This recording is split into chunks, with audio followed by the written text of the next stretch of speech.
আজকের এই ক্লাসে আমরা অতি গুরুত্বপূর্ণ 10টি ইংরেজি বাক্য শিখব। তাহলে চলুন শুরু করি আজকের ক্লাসটি। এই কাজের জন্য আমাকে $150 দিতে হবে।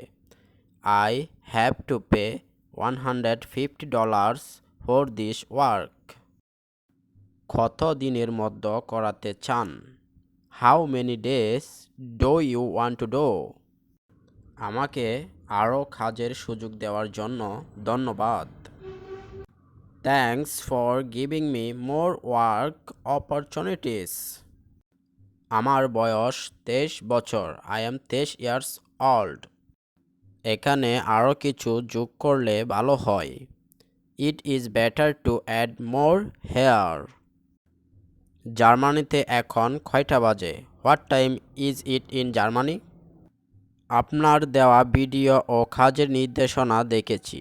I have seen your video and work instructions. এটি ওয়ার্ডপ্রেস এর মাধ্যমে করতে পারবেন। You can do this through WordPress. এটা আপনার সাথে আমার তৃতীয় কাজ হতে যাচ্ছে। This is going to be my third job with you. কাজটি সম্পূর্ণ হয়ে গেছে। The work is done.